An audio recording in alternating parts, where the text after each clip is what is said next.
सड़कों के बनने में भारत में बिहार अग्रणी राज्य बने, ऐसी परिकल्पना पर हम लोग काम कर रहे हैं। हाँ भी आप लोगों ने कहा कि 3-4 एक्सप्रेसवे बनाएंगे, किसका काम शुरू होने वाला है इस साल? आमस दरभंगा पथ का काम तो शुरू हो जाएगा और पटना कलकत्ता एक्सप्रेसवे को भी हम लोग पूरी तरह से उसकी जो बाकी प्रक्रिया है इस वर्ष में हम लोग निश्चित रूप से पटना कलकत्ता एक्सप्रेसवे को भी एक मूल रूप दे देंगे। ये पटना कलकत्ता जो एक्सप्रेसवे है ये किधर से गुजरेगा और कहाँ किस किस जिले को फायदा होगा उसका? देखिए, जो बेसिक इसकी योजना है वो अभी हम लोगों ने प्रस्ताव भेजा है।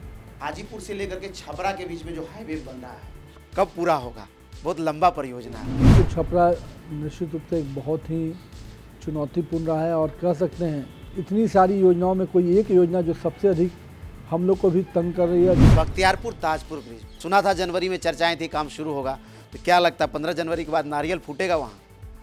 निश्चित रूप से ताजपुर बख्तियारपुर के सारे बाधाओं को हम लोगों ने दूर कर लिया है। बिहार में कई बाईपास का घोषणा इससे पहले हुआ था, मुख्यमंत्री जी भी बोल रहे थे कि हर शहर को एक बाईपास मिल जाएगा, उसका काम कब शुरू होगा? 20 को इस वर्ष हम लोग प्रस्ताव में ला रहे हैं। मुंगेर गंगा ब्रिज का क्या सच में 16 को उद्घाटन होगा या फिर और टाइम लगेगा उसमें? वो तो काम कंप्लीट हो चुका है। मुंगेर से मिर्जा चौकी जाएगी, उसका काम बहुत दयनीय है।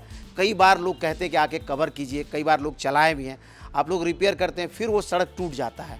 देखिए, भागलपुर मिर्जा चौकी के लिए NH ने जो प्रेजेंट अलाइनमेंट है उस पर 900 करोड़ की योजना दी है। बाकी राज्यों के लिए 2 N है, नरेंद्र मोदी और नितिन गडकरी। हमारे पास नीतीश कुमार और नितिन नवीन भी है, और N का मतलब नया भी होता है, N का मतलब नवीन भी होता है। नया क्या मिलेगा आपके मंत्रालय में रहते हुए? एक युवा मंत्री मिला है, बिहार को सबसे युवा मंत्री हैं आप। बिहार विकास के पथ पर निरंतर आगे बढ़ रहा है और इस विकास पथ को और मजबूत कर रहे हैं बिहार के पथ निर्माण मंत्री नितिन नवीन।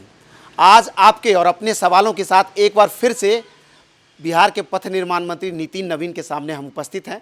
आपके सवाल बड़ी बेबाकी से पूछेंगे जो आपने कमेंट सेक्शन या अन्य जरिए हमें भेजा है, और उनके जवाब तलाशने का प्रयास करेंगे। बिना देर किए सीधा मंत्री जी को शामिल करते हैं। सर, आपका स्वागत है। सबसे पहले नए साल में विकास का ये रथ और कितना आगे बढ़ेगा? सबसे पहले आपके माध्यम से बिहार की पूरी जनता को नववर्ष की, अंग्रेजी नववर्ष की शुभकामना। आपकी भी पूरी टीम को शुभकामना। देखिए, हर वर्ष नई उम्मीदें और नई सपने लेके आता है, और चाहे वो विभाग के रूप में हो, एक सरकार के रूप में हो और एक व्यक्ति के रूप में, सबके मन में होता है कि नए वर्ष में हम लोग कुछ नई चीज़ों को अंजाम तक पहुंचाएंगे, कुछ नई चीज़ों को आयाम में जोड़ेंगे। तो निश्चित रूप से विभाग की भी ये परिकल्पना है कि 2022 बिहार के सड़कों के लिए कुछ क्रांतिकारी वर्ष के रूप में रहे, और मुझे जो उम्मीद है कि कई बड़ी योजनाओं का शुरुआत इस वर्ष होगा। कई महत्वपूर्ण योजनाओं को जनता को हम समर्पित कर पाएंगे। तो ऐसी कई उम्मीदों के साथ ये वर्ष आया है, और हम जो जनता की उम्मीद हम लोग से जुड़ी है उन उम्मीदों को हम लोग साकार करने में ये नया वर्ष बिहार सरकार के पथ निर्माण विभाग से भी हम लोग पूरा करेंगे। आप एक युवा मंत्री हैं बिहार के लोगों को इस युवा मंत्री से बहुत उम्मीदें हैं। इस साल क्या तैयारी है, क्या क्या नया प्रोजेक्ट आ सकता है, और कौन कौन से वो प्रोजेक्ट है आपके नज़र में जिसको आप प्रायोरिटी पर पूरा करना चाह रहे हैं? देखिए, एक तो जहाँ पर जो काम हम लोग कर रहे हैं उसमें सबसे पहले जो हमारी सड़कें हैं उनको हम मेंटेन करके रखें। क्योंकि देखिए, आज पूरे देश में मैंने जब पता किया, किसी भी राज्य में इतने बड़े पैमाने पर सड़कों का मेंटेनेंस का काम नहीं होता है। 13,400 किलोमीटर की सड़कें हम मेंटेन कर रहे हैं। कई राज्यों में केवल एक पैकेज के तहत कुछ पार्ट ऑफ द रोड को मेंटेन किया जाता है। तो ये एक बड़ी उपलब्धि है, उसको हम निश्चित रूप से कंटिन्यू करना चाहेंगे। जहाँ तक सड़क के बाद एक ब्रिज की बात आती है, ब्रिज मेंटेनेंस पॉलिसी पे हम लोग लगातार काम कर रहे थे पिछले 1 वर्षों से, और उसके पहले भी काम किया गया, और अब हम उस स्थिति में आ गए कि हम ब्रिज मेंटेनेंस पॉलिसी लेके आ पाए, और उसके सारे चीज़ों को हम लोगों ने एग्जामिन किया है। और जो ब्रिज का हेल्थ कार्ड, जिसकी चर्चा माननीय नितिन गडकरी जी ने भी हाल के एक सेमिनार में भी की कि हम ब्रिज का हेल्थ कार्ड कैसे बनाएं, उस पर भी हम लोग काम कर रहे हैं। तो बिहार को अपना ब्रिज मेंटेनेंस पॉलिसी भी हम इस वर्ष देंगे। साथ ही साथ मेरा शुरू से मानना रहा है कि सड़कों के क्षेत्र में जो माननीय मुख्यमंत्री जी ने सपना देखा था कि हम 5 घंटे में पटना पहुँचे, उसी तरह से हम 2030 के हाईवे मिशन पर भी काम कर रहे हैं। और हमारा मानना है कि हम कैसे हर गांव से 40 किलोमीटर दूरी पे कोई ना कोई 4 लेन सड़क गुजरे, इसकी कनेक्टिविटी पे हम काम कर रहे हैं। और मुझे लगता है कि जो भारतमाला फेज़ 2 है, जो गति शक्ति योजना की जो चर्चा चल रही है, उससे बिहार के इन सपनों को नई उड़ान मिलेगी। इस बीच जो बहुत सारे एक्सप्रेस वे आ रहे हैं, वो कई राज्यों में उद्घाटन भी हो रहा है, तो बिहार में बड़ी चर्चा है कि यहाँ कुछ नहीं मिल रहा है। यहाँ भी आप लोगों ने कहा कि 3-4 एक्सप्रेस वे बनाएंगे, उस किसका काम शुरू होने वाला है इस साल में? देखिए, बनारस कलकत्ता एक्सप्रेसवे जिसमें बहुत बड़ा भूभाग बिहार से गुजरेगा, औरंगाबाद से होते हुए कई पार्ट अपने गुजरेंगे। इसके बाद एक बहुत ही इम्पोर्टेंट योजना जो रक्सौल हल्दिया है, जिसमें पटना कलकत्ता एक्सप्रेसवे आपको मिलेगा।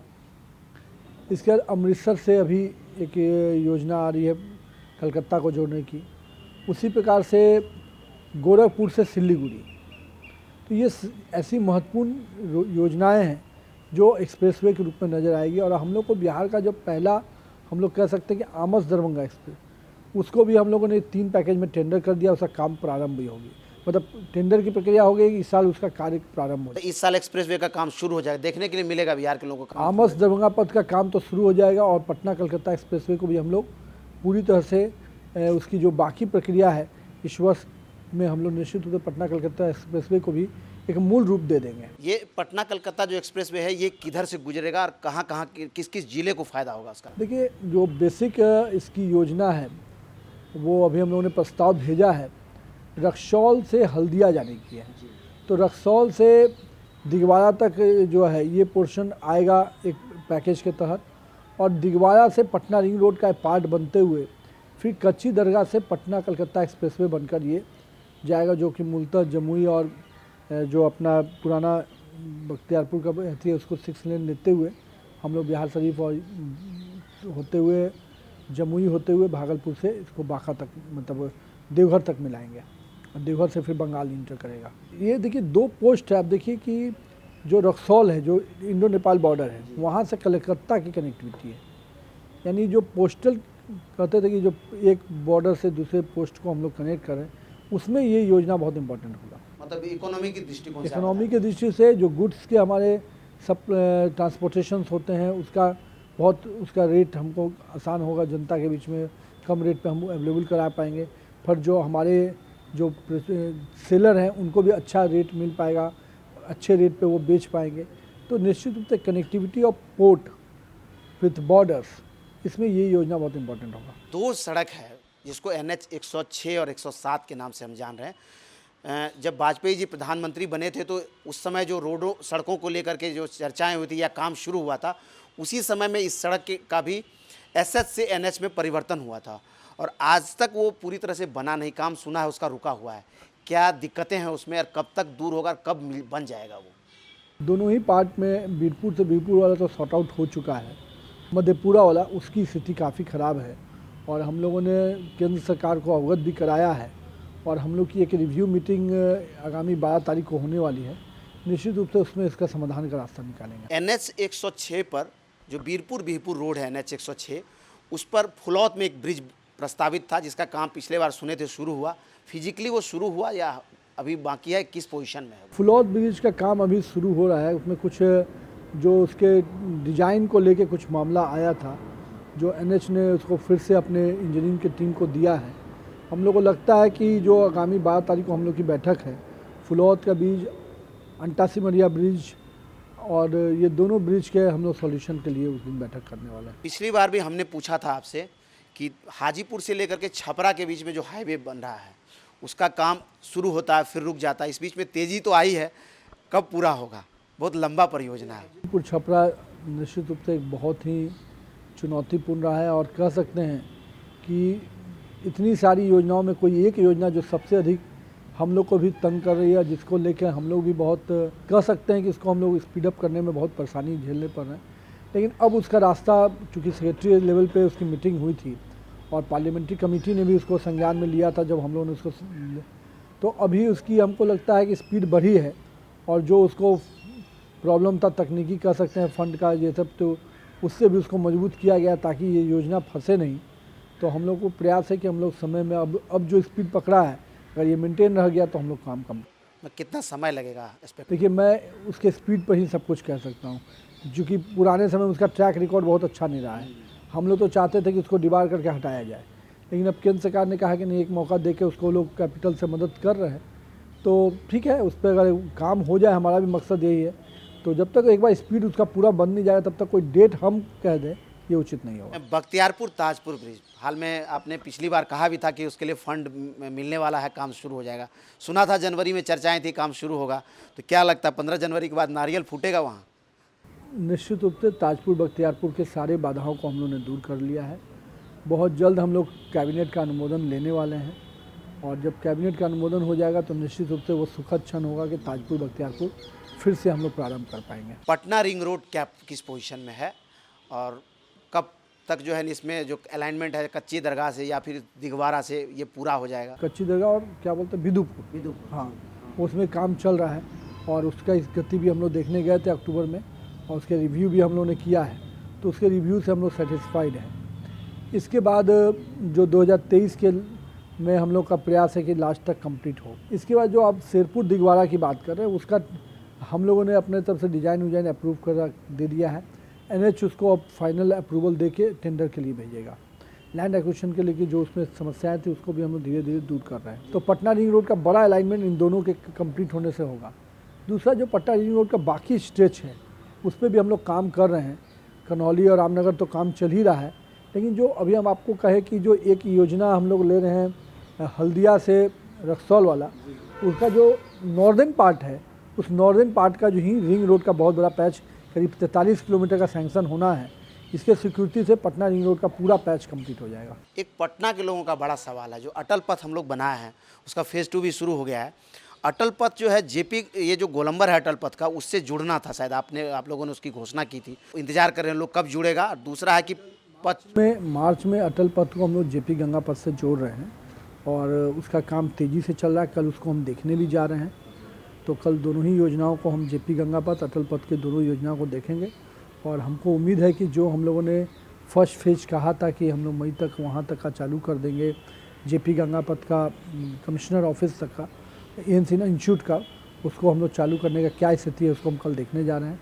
और साथ ही साथ अटल पथ जो फेज़ 2 को हम लोगों ने जेपी गंगा पथ से जोड़ने का कहा है, उसको भी काम स्पीड में है, और कल उसके स्पीड को लेकर, लेकिन जो हम लोग की कल्पना है कि हम लोग मार्च में जेपी गंगा पथ से अटल पथ को जोड़ लेंगे। बिहार में कई बाईपास का घोषणा इससे पहले हुआ था। मुख्यमंत्री जी भी बोल रहे थे कि हर शहर को एक बाईपास मिल जाएगा। उसका काम कब शुरू होगा? देखिए, सुलभ संपर्कता पथ के दृष्टि से हम लोगों ने बाईपास लिया। हम लोगों ने 120 बाईपास को चिन्हित किया था, उसमें से 40 हम लोगों ने एनएच के अलाइनमेंट पर लिया है, जिस पे एनएच का काम शुरू हुआ है। 80 हम लोगों ने राज्य सरकार की योजना से करने का मन बनाया है। उसमें से 20 को, चूँकि वो 3 वर्ष की प्लानिंग का पार्ट है, 20 को इस वर्ष हम लोग प्रस्ताव में ला रहे हैं।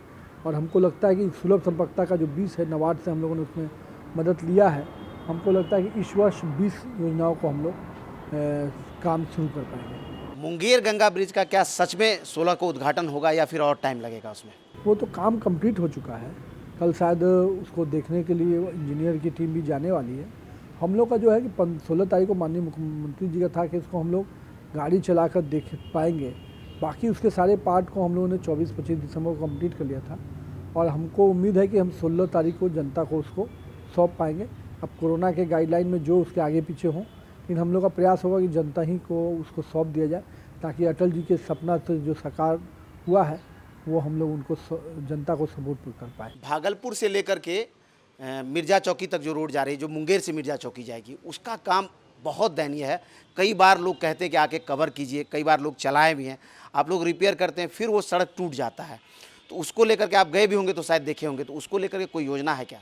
देखिए, भागलपुर मिर्जा चौकी के लिए एनएच ने जो प्रेजेंट अलाइनमेंट है उस पर 900 करोड़ की योजना दी है, और 900 करोड़ की योजना को 2 भाग में टेंडर किया गया है। दोनों भाग के टेंडर का काम चल रहा है, और हमको लगता है कि बहुत जल्द उसको हम लोग प्रारंभ कर देंगे।